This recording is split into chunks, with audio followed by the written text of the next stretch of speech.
우리 같이 찬양하도록 하겠습니다. 찬송가 252장, 통합찬송가는 184장입니다. 찬송가 252장입니다. 우리 박수 치시면서 같이 찬양하겠습니다.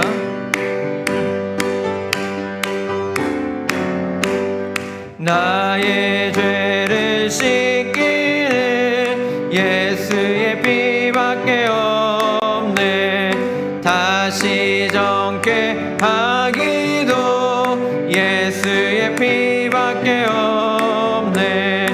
예수의 흘린 피 날 이게 하오니 귀하고 귀하다. 예수의 피밖에 없네. 나를 정케 하기는 예수의 피밖에 없네. 사죄하는 증거도 예수의 피밖에 없네. 예수의 흘린 피 날 이게 하오니 귀하고 귀하다. 예수의 피밖에 없네. 나의 죄 속하기는 예수의 피밖에 없네. 나는 공로 없으니 예수의 피밖에 없네. 예수의 흘린 피 날 이게 하오니 귀하고 귀하다. 예수의 피밖에 없네. 평안함과 소망은 예수의 피밖에 의는 이것뿐 예수의 피밖에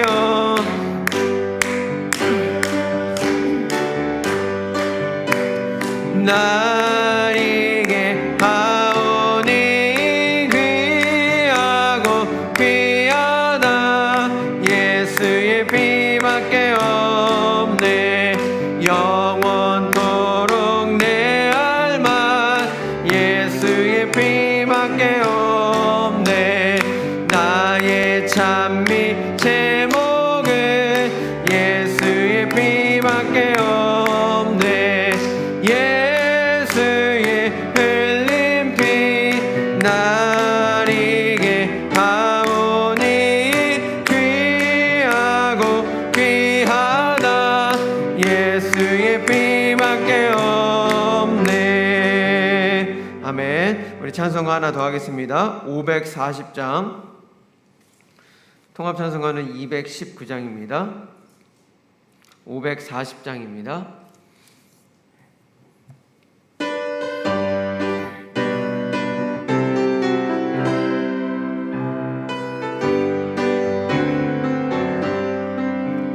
주의 음성을 내가 들으니 사랑한단 말일세.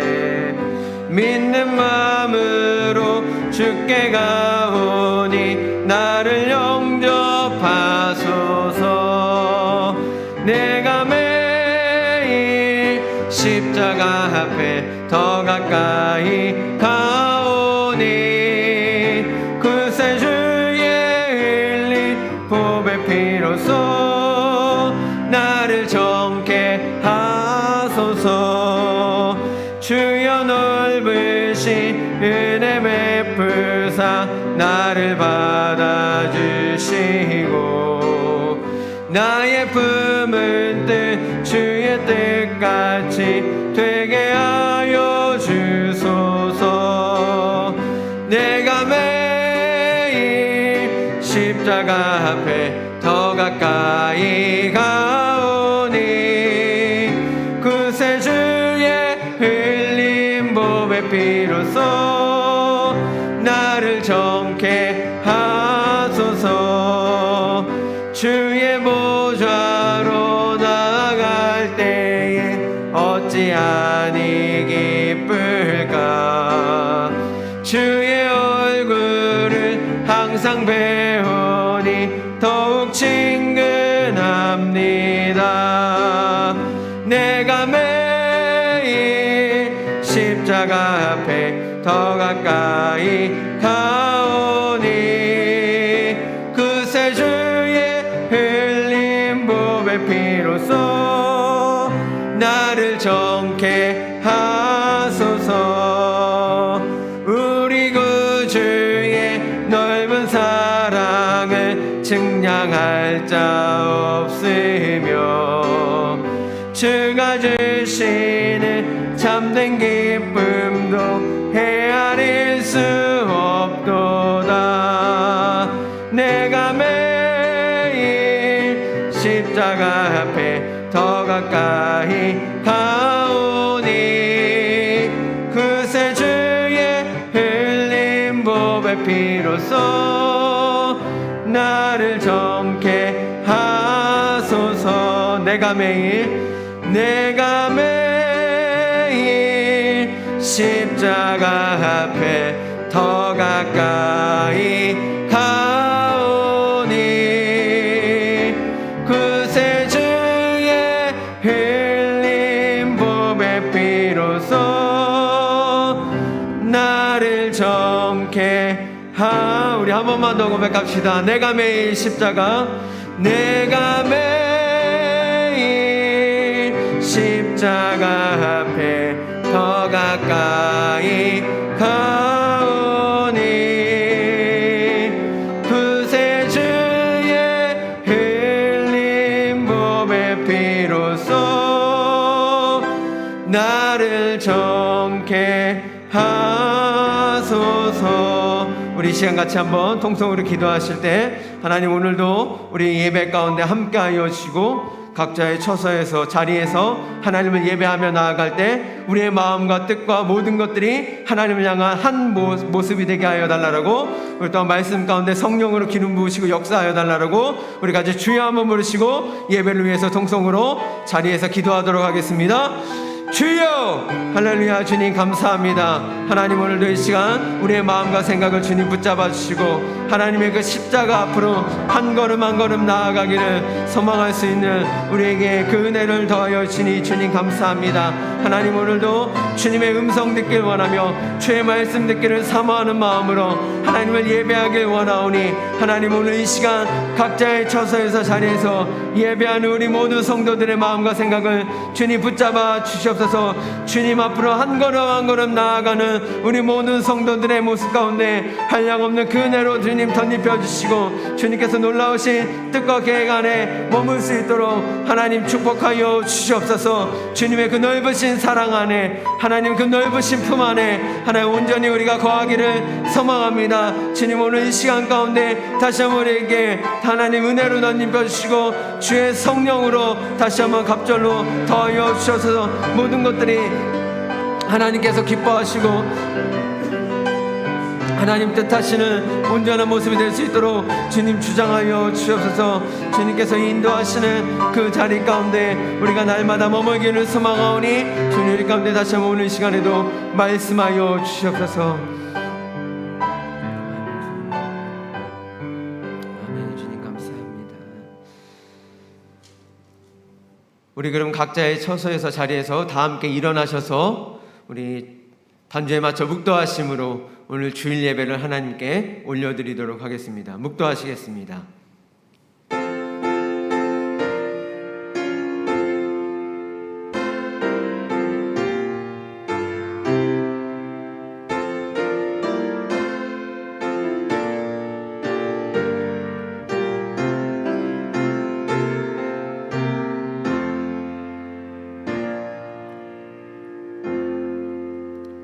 사도신경으로 우리의 신앙을 고백하겠습니다.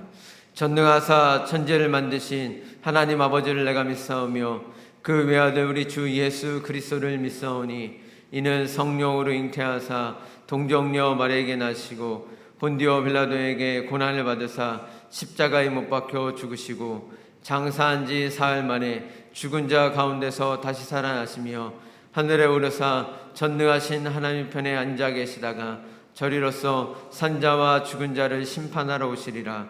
성령을 믿사오며 거룩한 공예와 성도가 서로 교통하는 것과 죄를 사하여 주시는 것과 몸이 다시 사는 것과 영원히 사는 것을 믿사옵나이다. 아멘. 우리 찬송가 23장으로 하나님께 찬양하도록 하겠습니다.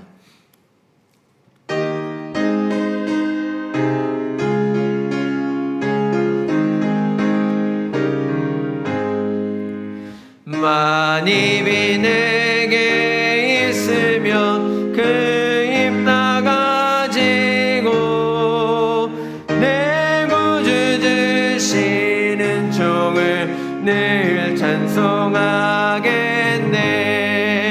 내 은혜로신 하나님 날 도와주시고 그 크신 영광 널리 다 알게 하소서. 내 주의 귀한 이름이 날 위로하시고 이 그의 음악 같으니 참 희락되도다. 내 죄의 권세 깨뜨려 그 결박 푸시고 이 추한 마음을 비로소 고정케 하셨네.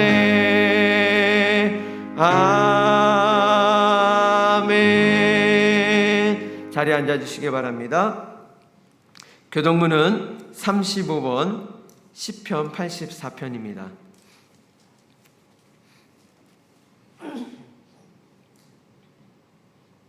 교동문은 35번 시편 84편입니다. 함께 교독하겠습니다.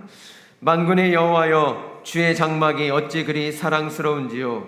내 영혼이 여호와의 궁정을 사모하여 쇠약하며 내 마음과 육체가 살아계시는 하나님께 부르짖나이다. 나의 왕 나의 하나님 만군의 여호와여, 주의 제단에서 참새도 제집을 얻고 제비도 새끼들 보금자리를 얻었나이다. 주의 집에 사는 자들은 복이 있나니 그들이 항상 주를 찬송하리이다. 주께 힘을 얻고 그 마음에 시온의 대로가 있는 자는 복이 있나이다.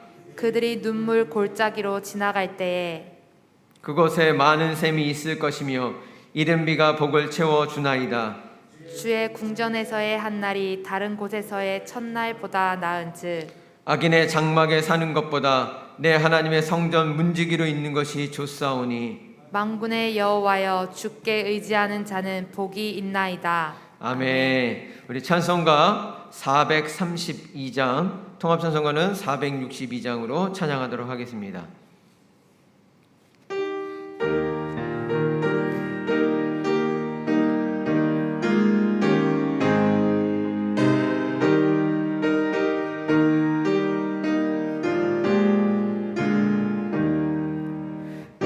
물결이 설레는 어둠 바다, 저 등대의 불빛도 희미한데 이 풍랑에 배저 항해하는 이 작은 뱃사공은 주님이라.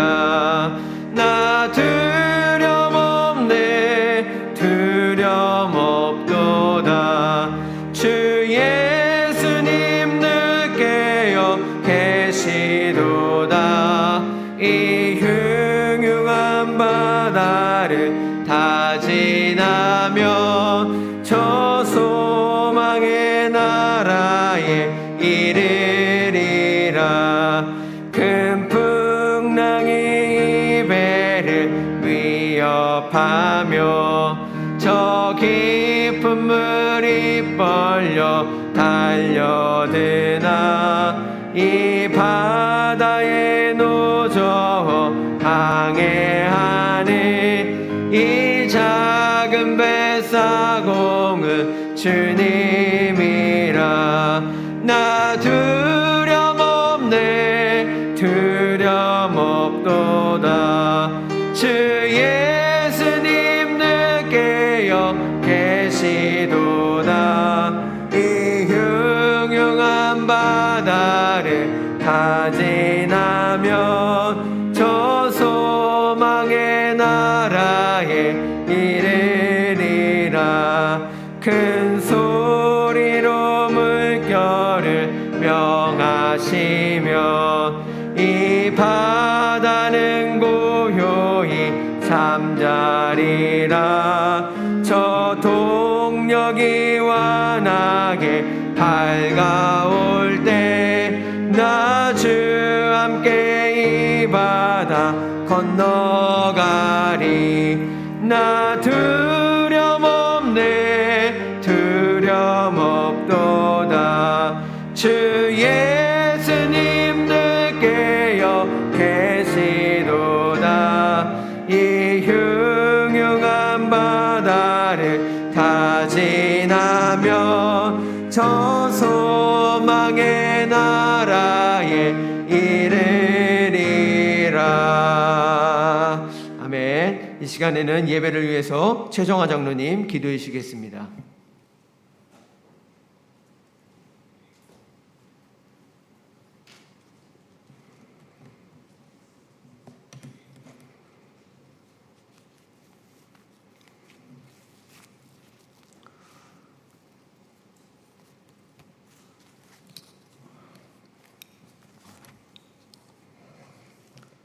사랑과 은혜가 풍성하신 하나님 아버지께 영광과 찬양을 올려드리옵나이다.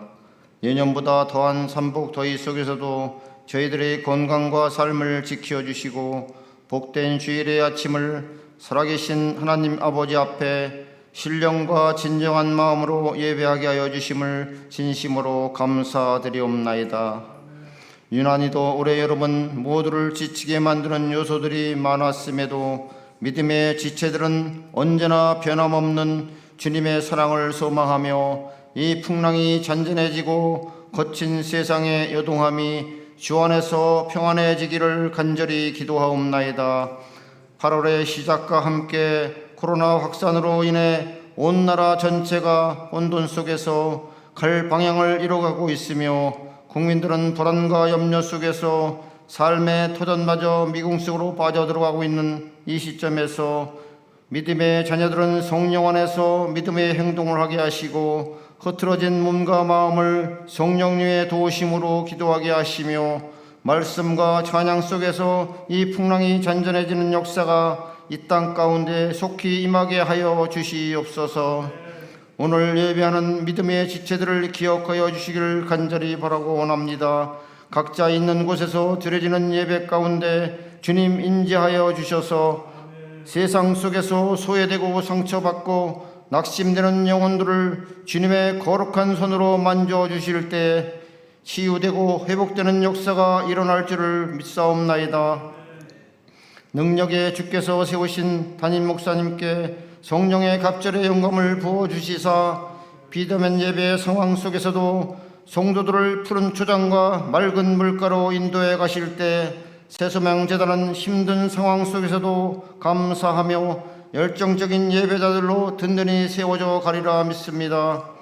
낮의 해와 밤의 달도 너를 해치 못하리라. 하나님은 너를 지키시며 너의 환난을 면케 하시니 그가 너를 도우리라. 너의 출입을 지키시라 하셨사오니 강하고 담대한 믿음을 허약하여 주실 줄 믿으며 목사님의 말씀으로 영의 양식을 채우며 한 주간도 강한 믿음의 용사답게 살아가는 새소망의 지체들로 축복하여 주실 줄 믿으며 죄에서 구원하여 주신 예수 그리스도 이름으로 간절히 기도하옵나이다. 아멘.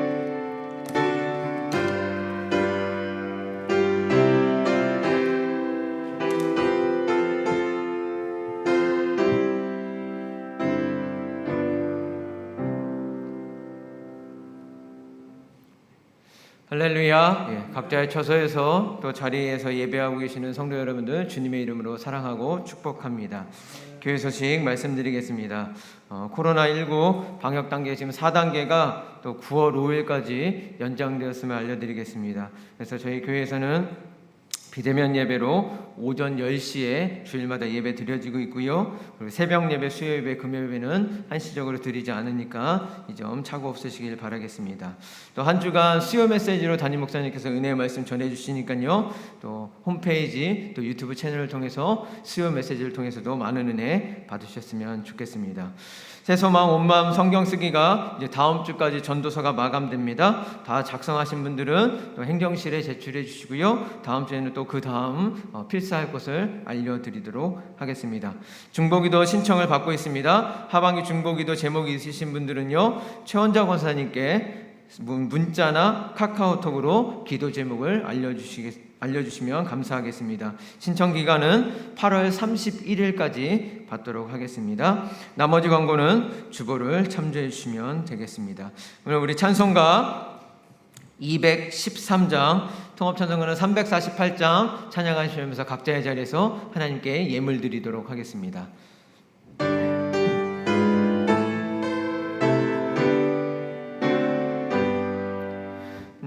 나의 생명 드리니 주여 받아주셔서 세상 살아갈 동안 찬송하게 하소서. 손과 발을 드리니 주여 받아 주셔서 주의 이름 위하여 민첩하게 하소서. 나의 음성 드리니 주여 받아 주셔서 주의 진리 말씀만 전파하게 하소서.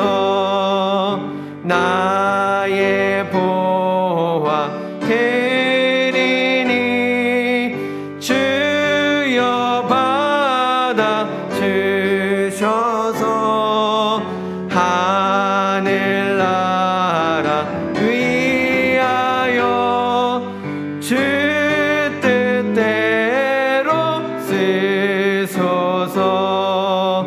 나의 시간 드리니 주여 받아 주셔서 평생토록 주 위에 봉사하게 하소서. 아멘. 오늘 함께 은혜 받으실 말씀은 열왕기상 19장 1절에서 9절입니다. 열왕기상 19장 1절에서 9절입니다.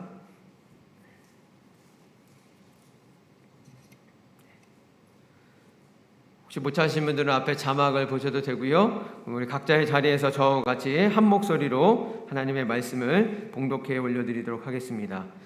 아합이 엘리야가 행한 모든 일과 그가 어떻게 모든 선지자를 칼로 죽였는지를 이세벨에게 말하니 이세벨이 사신을 엘리야에게 보내어 이르되 내가 내일 이 맘때에는 반드시 내 생명을 저 사람들 중 한 사람의 생명과 같게 하리라. 그렇게 하지 아니하면 신들이 내게 벌 위에 벌을 내림이 마땅하니라 한지라.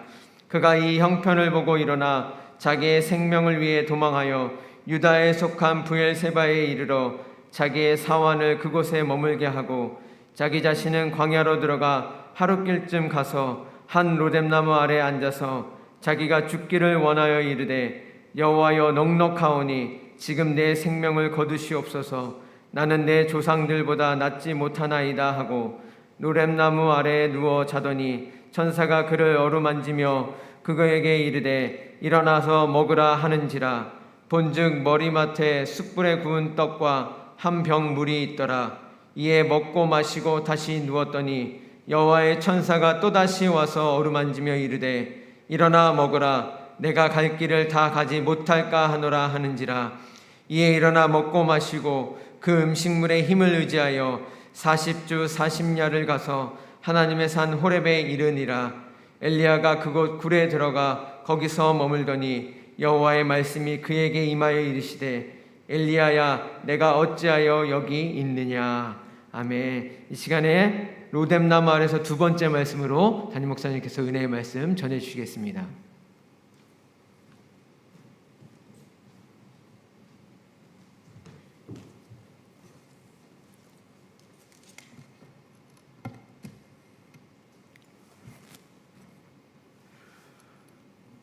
할렐루야.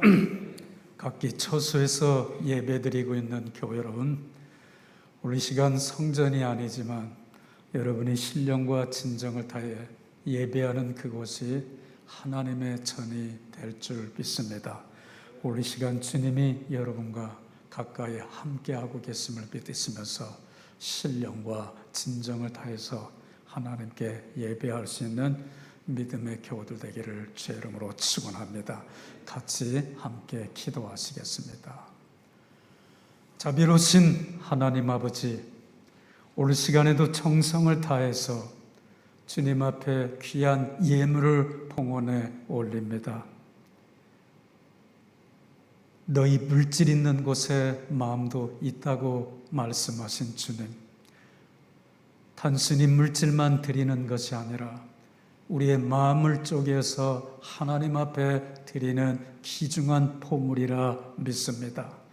우리의 드리는 이 예물을 기뻐 받아 주시옵시되 드리는 손길, 가정, 직장, 사업장, 경영하는 모든 일들 속에 30배, 60배, 100배, 1000배, 만배 결실을 맺을 수 있도록 축복해 주시옵소서. 몹시 힘들고 어려운 세상 살아가고 있습니다.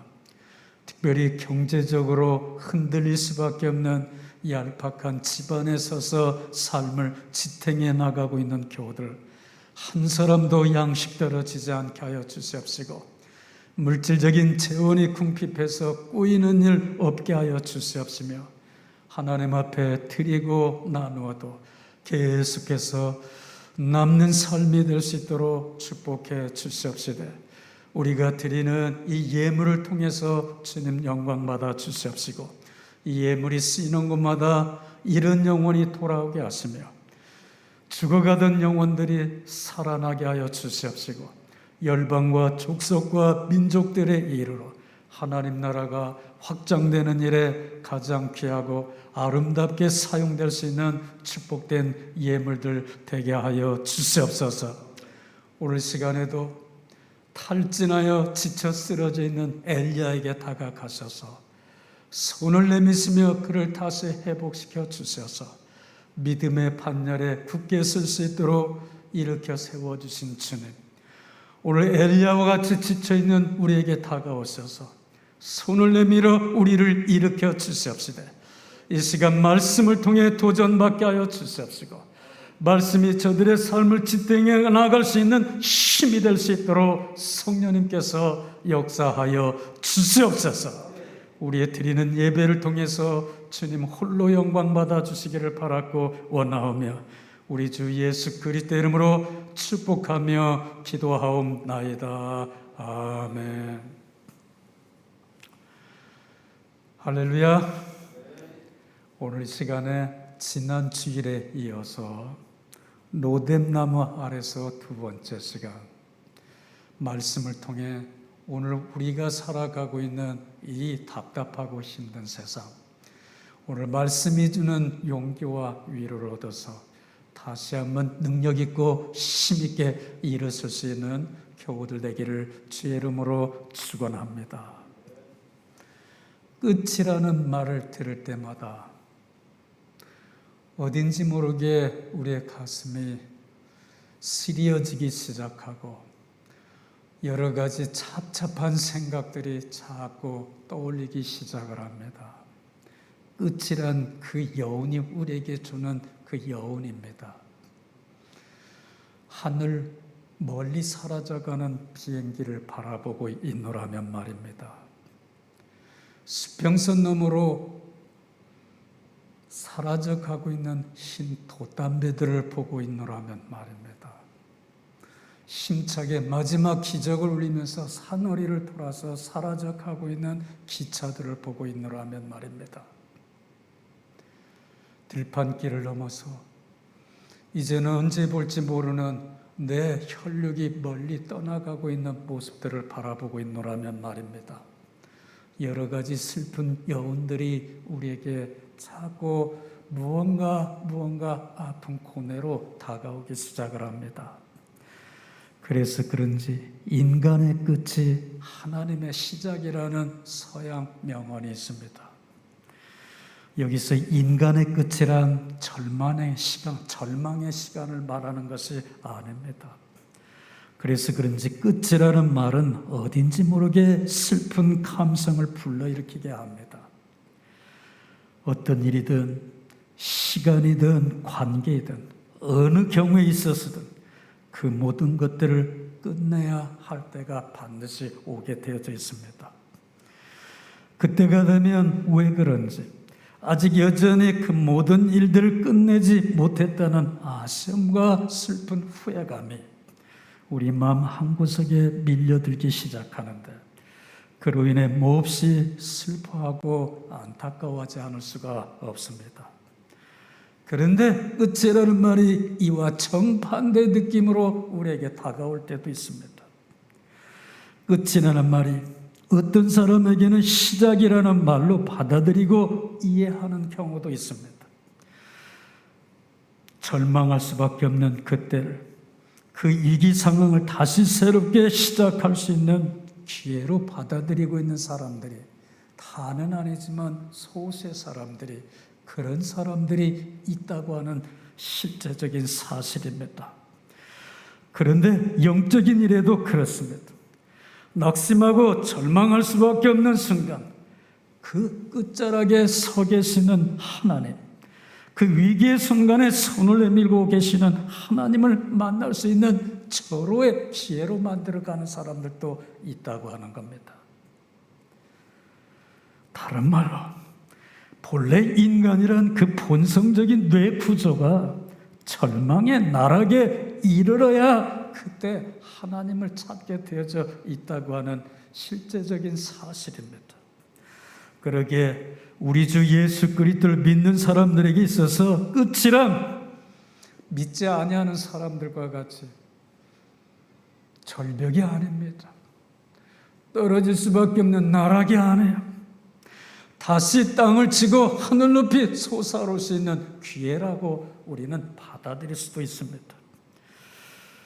불신자들은 끝이란 말이 떨어져 파열되고 마는 절벽인데 우리는 끝이라는 말은 무엇이냐면 하나님과 다시 비상할 수 있다는 기회가 된다고 하는 말입니다. 사랑하는 교회 여러분, 살다 보면 뜻하지 않게 절망의 상황에 내몰릴 때가 있습니다. 그런가 하면 지금 이 순간에도 절망적인 상황에 내몰린 교우들이 없지 않아 지금 각기 처소에서 예배드리고 있는 교우들도 있을 것입니다. 그때 예수 믿는 한 사람으로, 그리스도인의 한 사람으로, 신앙인으로 우리가 가져야 할 믿음의 자세가 있습니다. 그때 우리가 경계하고 주의하고 잘 살펴야 할 믿음의 자세가 있어요. 그것은 가장 위기의 절망적인 상황에 낙심하거나 절망하지 말고 여러분 가까이 찾아오셔서 손을 내미시고 계시는 우리 주님을 만나라고 하는 사실입니다. 그때가 주님, 우리 하나님을 만날 수 있는 절호의 기회가 되기 때문입니다.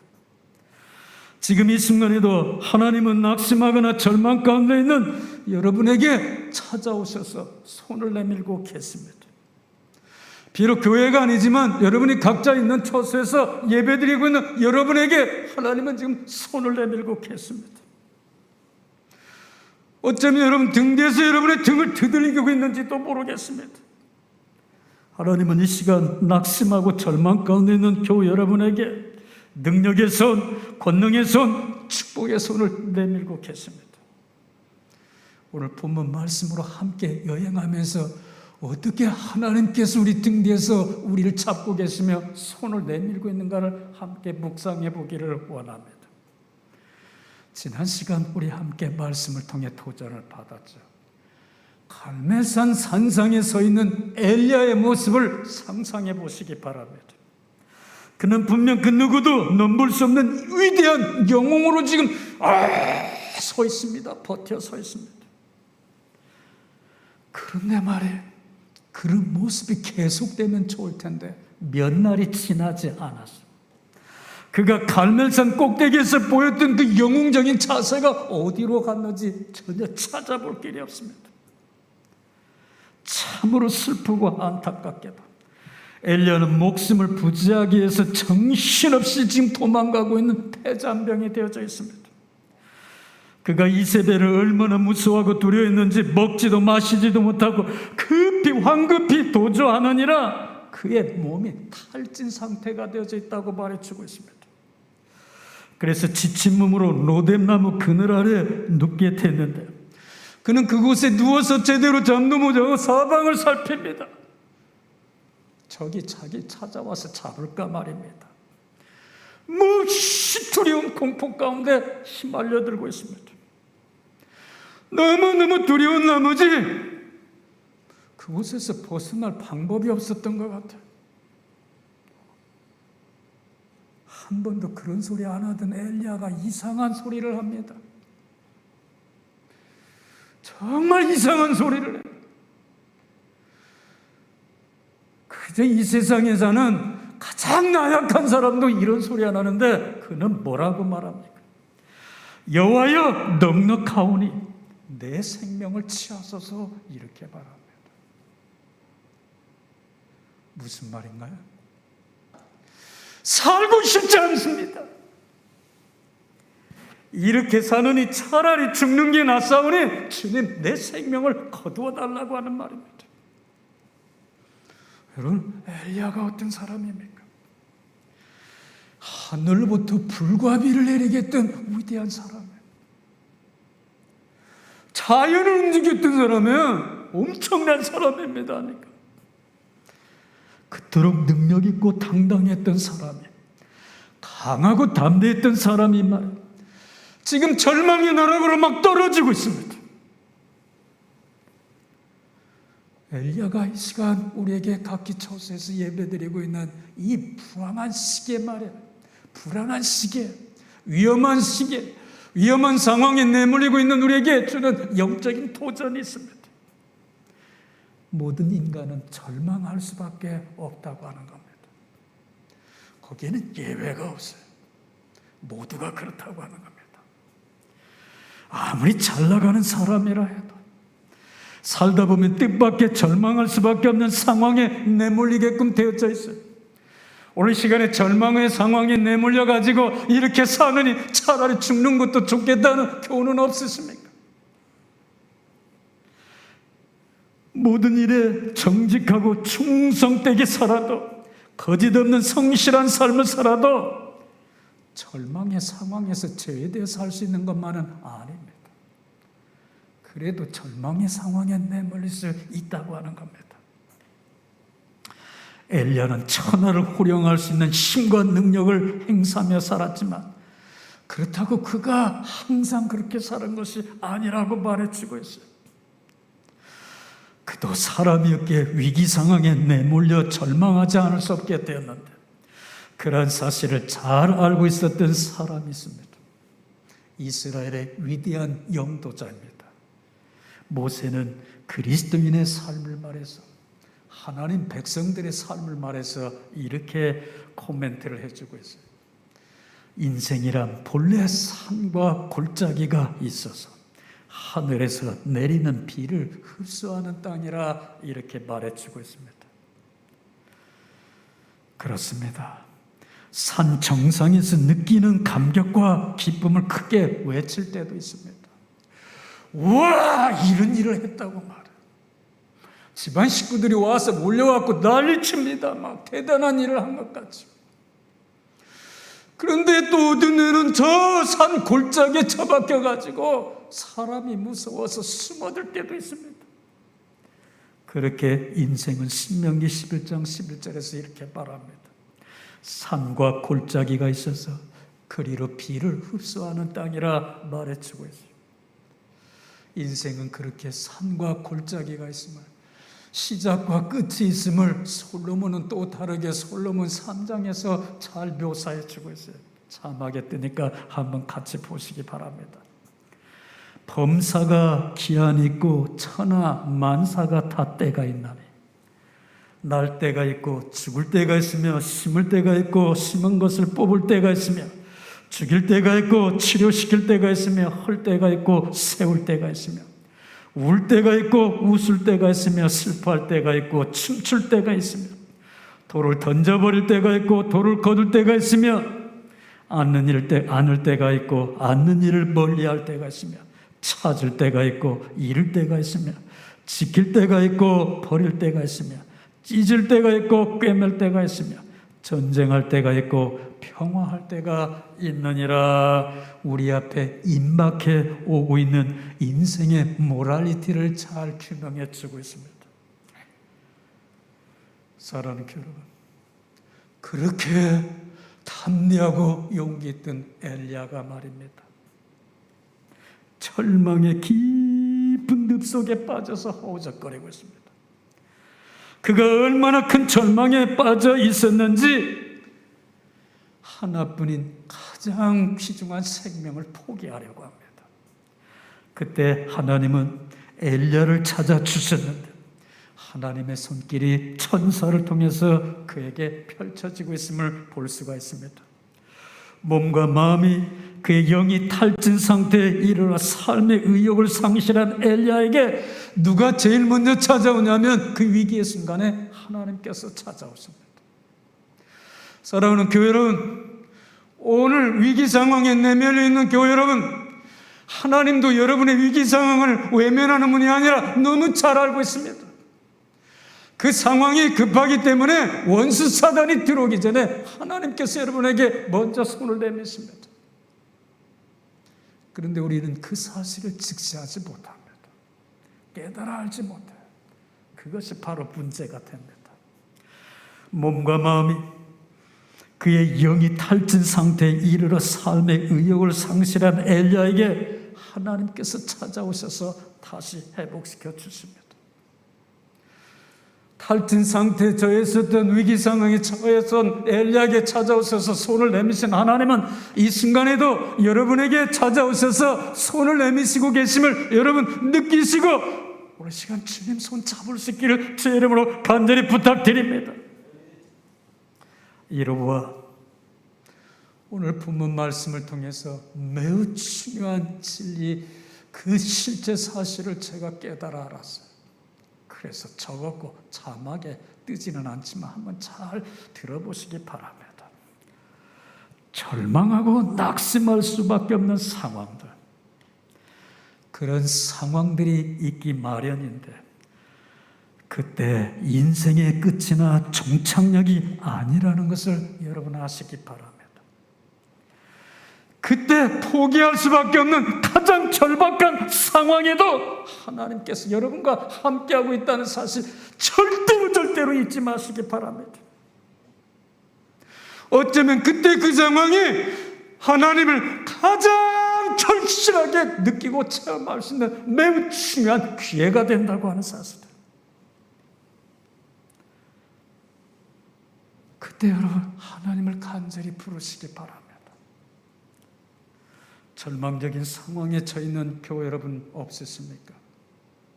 답답한 마음으로, 힘든 마음으로, 고통스럽게 지금 있는 곳에서 예배드리고 있는 교우들이 있다면 오늘 본문 말씀을 통해서 위로 얻고 용기 얻고 다시 하나님이 여러분과 함께하고 계심을 뜨겁게 체험할 수 있는 귀하고 축복된 시간들 되시기를 주의 이름으로 축원합니다.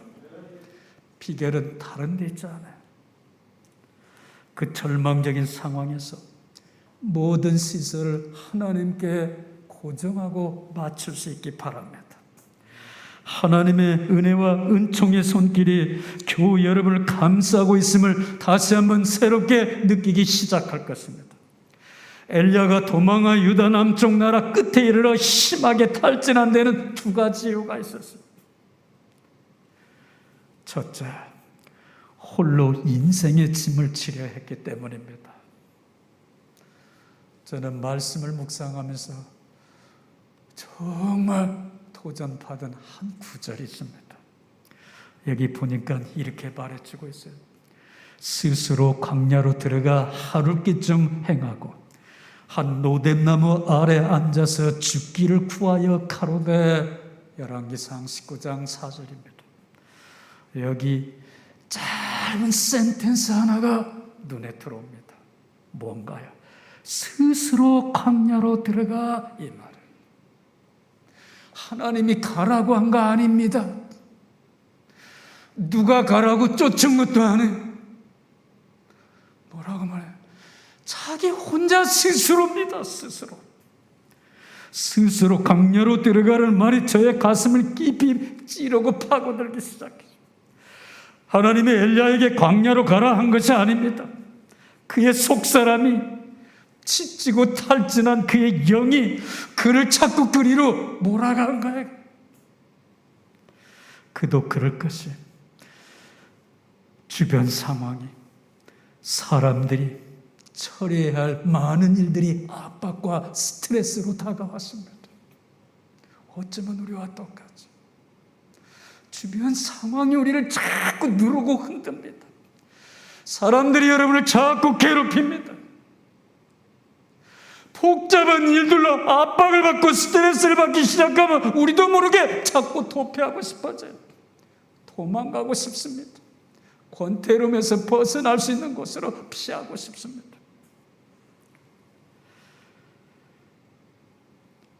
그의 속사람이, 지치고 탈진한 영이 그로 그렇게 만들어간 것입니다.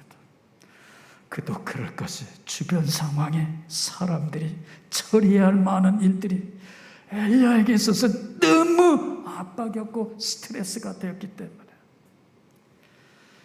육체적으로나 정신적으로 그리고 영적으로 약해지기 시작한 겁니다. 사랑하는 교회 여러분, 잘 들으시기 바랍니다. 잘 들으시기. 외부 상황이 여러분을 흔들고 압박하고 흔들고 그래서 스트레스 받기 시작하면 어떤 증상들이 일어나는 줄 아세요?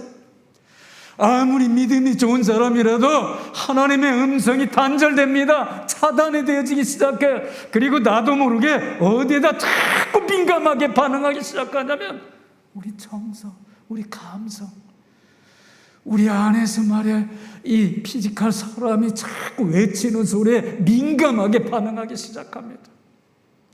하나님의 음성을 듣고 하나님의 약속의 말씀을 의지할 우리가 그런 것에 의지 안 해요. 주변 사람의 소리에 민감해지기 시작하고 상황에 민감해지기 시작하고 일들에 긴장하기 시작하고 주위 모든 것들이 내가지고 거기에서 압박해가지고 이렇게 해라 이렇게 해라.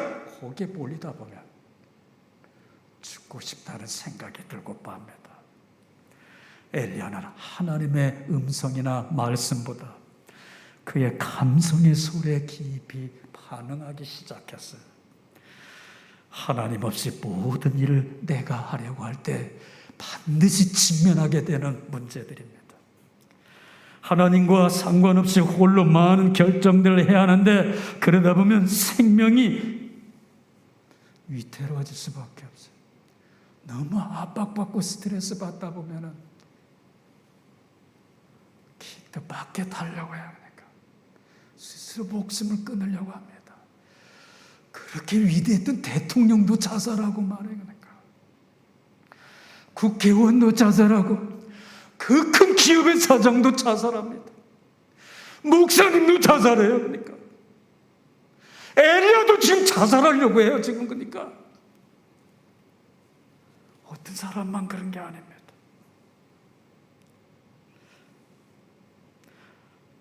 엘리야는 죽고 사는 문제, 생명까지 그 하나님께서 결정하시는 문제까지도 자기가 하려고 합니다. 스스로 그렇게 하려고 했다고 말해주고 있어요. 생명이 자기 것이라 생각했어요. 그러기에 모든 일을 자기 마음대로 기분 내키는 대로 생명까지도 스스로 결정하려고 했는데 하나님 없이 살아가는 사람들의 전형적인 모습들이죠. 여러분 지금 어떻습니까? 이유는 무엇이냐면 생명까지도 자기 것이라 생각하기 때문입니다. 초기 왕정시대 엘리야의 모습을 살펴보면 대단합니다. 그는 하나님 말씀에 민감하게 반응하죠. 하나님 말씀대로 행하기 시작합니다. 하나님의 말씀이 그를 강력하게 지배하고 하나님의 음성을 쫓아 살았던 사람이에요.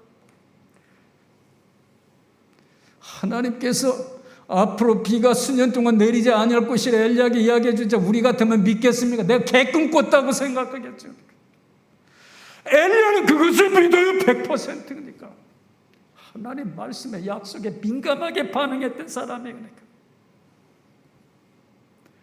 하나님께서 가라면은 저 그린 시내까지 가서 거기 가서 처박혀가지고 하나님께서 다시 움직이려 할 때까지 꼼짝하지 않고 거기서 까마귀가 가져다 주는 음식을 통해서 기거합니다. 하나님 명령 없이 한 발짝도 움직이지 않던 사람이었습니다. 다른 말로 표현하면 그는 영적인 촉각을 곤두세우고 그의 마음과 생각이, 그의 몸이, 그의 영이 하나님 음성에 매우 민감하게 반응하기 시작했는데 그도 우리와 같은 정서를 가지고 있었죠. 스트레스가 오고 압박이 오기 시작하죠. 그는 하나님 말씀에, 하나님 음성에 민감해 반응해야 되는데 그렇지 않고 자기 기분, 자기 느낌, 자기 정서에 민감하게 반응하기 시작합니다. 여기서부터 바로 문제가 시작됩니다.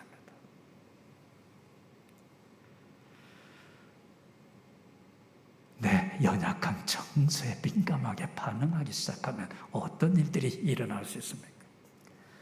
오늘 하나님 없이 스스로 결정하여 광야길로 들어갔다고 말해주고 있습니다.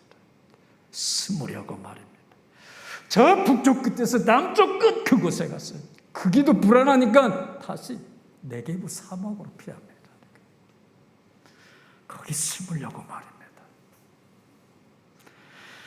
스스로입니다. 스스로 행하려고 하는 것. 이러한 결정은 절대로 독립심이나 자립심이 아니에요. 용기도 아닙니다. 홀로 외롭게 길을 걸어가는 거예요. 하나님의 뜻을 따라야 할 사람이 자신의 의지로 행합니다. 하나님 말씀의 영적인 촉각을 곤두세우고 하나님 말씀을 따라야 할 사람이 하나님 말씀에서 전혀 반대 방향으로 행하기 시작을 합니다. 사랑하는 교회 여러분, 여러분이 처해 있는 힘들고 어려운 상황을 조심스럽게 살펴보시기 바랍니다. 여러분 지금 무엇에 민감하게 반응하고 있는가 살펴보시기 바랍니다. 사업장에, 직장에, 돈에, 여러분 건강에, 거기에 너무 내몰리다가 하나님도 못 보고 하나님의 음성도 못 듣고 그저 두려움과 스트레스와 압박에 몰아쳐가지고 이렇게 사느니 죽는 게 낫겠다는 분 없으십니까? 사랑하는 여러분, 무엇에 민감하게 반응하십니까? 하나님 말씀입니까? 사람들의 이야기입니까? 아니면 교회 여러분의 판단이나 생각입니까?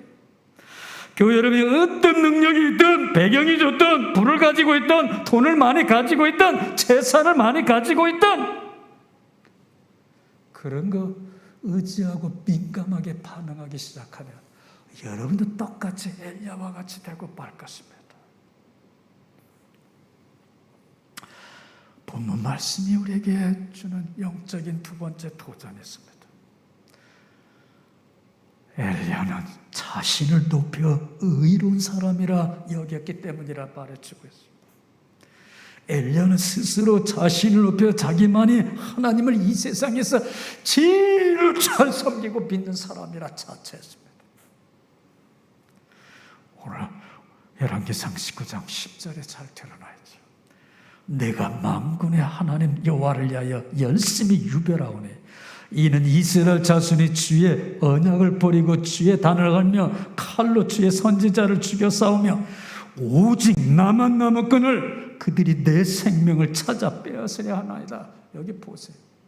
온 이 세상에 나 빼고는 아무도 없다고 하는 거죠. 오직 나만 남았거늘. 오늘 교회 안에서 시험되는 사람들 가장 그 문제를 파헤쳐보고 어디냐면 바로 엘리야와 같은 심보를 가지고 있겠다. 내가 세수만교에서 제일 열심히 믿음 생활하고 봉사 생활을 섬겼는데 아무도 알아주지 않는다고 하는 거. 인정 안 해준다고 하는 거죠. 하나님도 안 해준다 이 말이에요. 오직 나만 남았다는 얘기는 뭔가? 홀로 남아있다는 겁니다. 그런 발상이, 그런 마음가짐이 그로 탈진하게 하는 원인이 되었습니다. 나만 무거운 짐 지고 있다고 하는 거예요. 그러니까 그런 엘리야에게 하나님께서 오셔서 이렇게 말씀하십니다. 바알에게 무릎 꿇지 않은 7,000명을 남겨두었다. 19장 18절에서 말해주고 있어요. 너만 잘난 체 하지 말라 이 말이죠. 아직도 바알 앞에 무릎을 꿇지 않은 7,000명의 의인들, 이름 모를 하나님의 일꾼들, 하나님께서 숨겨놓은 신실한 믿음의 사람들이 있다고 하는 겁니다. 신앙생활의 가장 무서운 적이 무엇인 줄 아십니까? 나 혼자만 신실하고 성실한 사람이라 생각하는 그것입니다. 모든 사람들은 그럭저럭 대충대충 살아가는데 나만 진실하게 하나님 믿고 있다고 말합니다. 이런 생각이 여러분을 스스로 올무에 갇히게 만들거나 착고에 매여 묶이게 살게 만듭니다. 그것이 여러분에게 압박이 되고 스트레스가 되기 시작해요. 거기에서 빠져나오지 못하게 될 때 스스로 기도 밖에 달 수가 있으니까 자살할 수도 있다 이 말이에요. 오직 다 한 사람뿐이라는 이 말이 영적인 고독으로 몰아가기 시작을 합니다. 이렇게 되면 모든 사태가 원망과 불평의 눈으로 보이기 시작을 합니다. 그러한 발상이나 주관적인 생각들이 교회 여러분의 신앙과 믿음에 도움이 되면 좋을 텐데 절대로 그렇지 않다고 하는 겁니다. 이런 것들이 여러분의 신앙의 감격과 기쁨을 빼앗아가는 도둑질에 가는 도둑놈들입니다. 절망 가운데 처해 있는 믿음의 사람들을 만날 수가 있습니다. 어디서요? 성경 속에서. 여호와여 어찌하여 멀리 서시며 어찌하여 환난 때 숨으십니까? 한 의인은 외칩니다. 여호와여 어느 때까지입니까? 나를 영영히 잊으시나이까? 주의 얼굴을 나에게서 언제까지 숨기시나이까? 외칩니다. 내 하나님이여 내 하나님이여 어찌하여 나를 버리시나이까? 어찌 나를 멀리하여 돕지 아니하시며 내 신음하는 소리를 듣지 아니하시나이까? 이렇게 성경 속의 의인들은 외쳤습니다. 절망 가운데서 하나님의 얼굴을 구한 사람들입니다. 그런데 엘리야는 절망 가운데서 하나님 얼굴을 구하지 않았습니다. 자신과 똑같은 상황에 처해 있는 사람을 찾았어요. 그래서 스스로 위로받고 싶었는지도 모릅니다. 그런데 그런 사람들이 그 주변에 한 사람도 없고 오직 자기만 남았다고 하는 겁니다. 힘들고 어려울 때 내 곁에서 같은 마음으로 동조해 줄 수 있는 사람이 한 사람이라도 있으면 좋을 텐데 아무도 없다고 하는 거니까 나만 남아있다고 하는 겁니다. 이것이 엘리야가 현재 처해 있는 현 주소고 아마 오늘 위기 상황에 처해 있는 여러분의 현 주소일지도 모릅니다. 주변을 살펴보시기 바랍니다. 교회 여러분의 생각이 다가 아니라는 것을 알 수가 있어요. 우리를 위해 기도하고 있거나 기도해 줄 만한 사람들이 여전히 많다고 하는 사실 잊지 마시기 바랍니다. 우리는 혼자가 아닙니다. 우리 주위에 믿음의 동년배자들이 많이 있어요. 우리를 위해 기도하고 우리를 위해 위로해주고 용기를 북돋아 줄 수 있는 하나님의 사람이 아무리 세상이 사악해도 여전히 많다고 하는 사실 잊지 마시기 바랍니다. 힘들고 어려운 상황이 있을 때 여러분 교회 안에도 우리 교회 안에도 기도하고 있는 믿음의 권사 안에 장로님도 있고 집사님도 있고 주의 종들도 있어요. 혼자 믿음이 좋은 체 하지 마시고 그들에게 찾아가서 도움을 요청하시기 바랍니다. 지금까지 우리는 절망하고 있는 엘리야를 생각해 보았어요. 그런가 하면 절망에 처해 있는 엘리야를 찾아와 위로해 주시는 하나님을 만날 수가 있습니다. 그때 엘리야를 찾아와 손을 내밀어 주셨던 하나님은 죽은 하나님이 아닙니다. 우리가 믿는 하나님은 어제나 오늘이나 영원토록 동일하신 하나님으로 오늘 예배드리고 있는 교회 여러분의 각자 있는 처소에 찾아오셔서 엘리야를 만나 주신과 같이 여러분을 만나 주실 줄 믿습니다. 주님 만날 수 있기를 주의 이름으로 축원합니다. 본문 말씀이 이 시간 우리에게 주는 세 가지 영적인 교훈이 있습니다. 첫째로 사람은 쉽게 절망하지만 하나님은 큰 힘을 주시는 분이십니다. 인간에게 공통적인 특징이 있는데 너무 쉽게 절망합니다. 그런 상황에서 하나님을 부르고 찾아야 하는데 사람들은 그렇지 않습니다. 그렇다고 모든 일이 잘 되고 형통한다고 해서도 하나님을 찾느냐 하면 그렇지도 않습니다. 분명한 것은 이상한 것은 정말로 이상한 일은 뭐냐면 가장 절망적인 상황에 처하게 될 때 그때 가야 하나님을 찾기 시작한다고 하는 사실. 그때도 하나님 찾지 않는 사람들이 있어요. 오늘 말씀이 주는 도전입니다. 절망적인 상황은 여러분을 간절히 매몰하려고 하는 것이 아니라 하나님을 가까이 할 수 있도록 돕는다는 사실 잊지 마시기 바랍니다. 그러게 두 번째, 절망적인 그때가 다시 시작할 수 있는 기회고 희망이라고 하는 겁니다. 절망이란 소망이 끊어졌던 뜻으로 이때만큼은 더 이상 아무것도 할 수 없다고 하는 세상 사람 그렇게 생각하는데 우리 그리스도인은 안 해요. 절망적인 순간이야말로 다시 우리는 허공을 차고 뛰어오를 수 있는 비상할 수 있는 기회라는 사실 잊지 마시기 바랍니다. 이때부터 누가 일하시기 시작하면 우리 주님께서 함께 하셔서 일하시기 시작합니다. 그러기에 세 번째, 절망적인 상황에 필요한 것이 있습니다. 그것은 저와 여러분의 믿음입니다. 다윗은 절망적인 상황에서 이렇게 고백합니다. 내가 사망의 음침한 골짜기로 다닐지라도 해를 두려워하지 않을 것은 주께서 나와 함께 하심이라.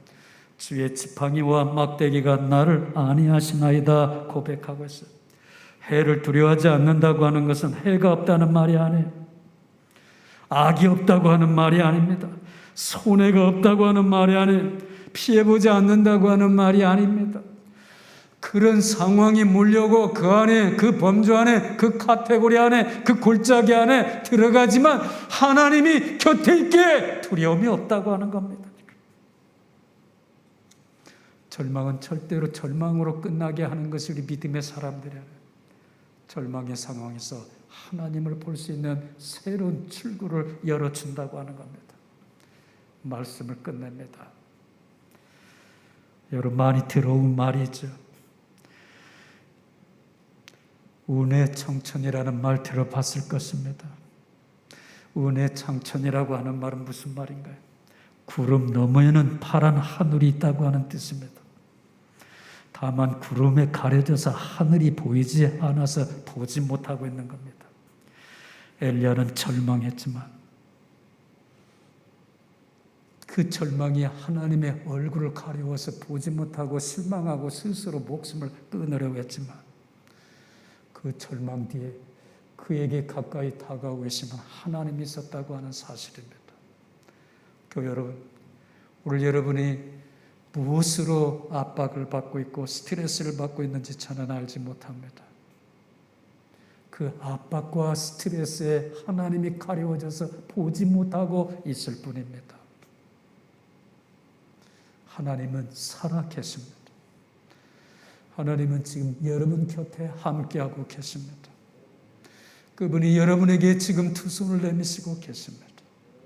아들아, 딸아, 나에게 와서 내 그늘 아래서, 내 날개 그늘 아래서 쉬라고 부르시고 계십니다.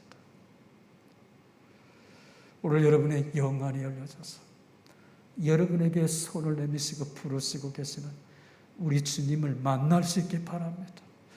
그분 앞에 여러분의 고충, 아픔, 고민, 여러분의 즐거움 모든 것 맡길 수 있게 바랍니다. 그분에게 맡기고 한 주간 다시 능력 있고 용기 있게 주님과 함께 걸을 수 있는 축복된 교우들 되시기를 주 이름으로 축원합니다. 자리에서 일어나실까요? 우리 두 손을 가슴에다 모시고 각기 처소에서 있는 자리에서 예배 드리시는 분, 몸이 불편해서 일어나지 못하시는 분은 그 있는 자리에서 두 손을 가슴에 모으시기 바랍니다. 그 두 손 위에 우리 주님의 손, 못자국 난 손, 피 묻은 손, 능력의 손, 치료의 손, 축복의 손이 교차되고 있음을 믿습니다. 주님께 여러분의 형편과 사정을 알으시기 바랍니다. 여러분의 고민을 맡기시기 바랍니다. 여러분의 압박을 맡기시기 바랍니다. 스트레스를 맡기시기 바랍니다. 주님, 제 무거운 짐을 십자가 앞에 풀어놓습니다. 대신 짊어져 주시옵소서. 고백하는 순간 주님께서 일하시기 시작할 것입니다. 제가 여러분을 위해서 기도할 테니까 같이 함께 기도하도록 하겠습니다. 하나님 아버지, 오늘 시간 각기 처소에서 예배하고 있는 주의 백성들 가운데 엘리야와 같은 고민 가운데 처해 있는 교우가 있으십니까? 스트레스 받고 있는 교우들이 있습니까? 압박 가운데 있는 교우들이 있습니까?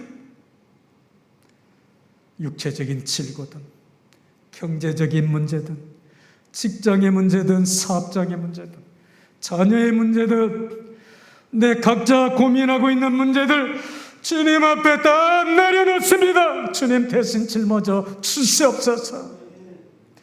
오늘 피 묻은 손, 능력의 손, 강한 손, 축복의 손으로 머리에 안수하여 주시옵시다.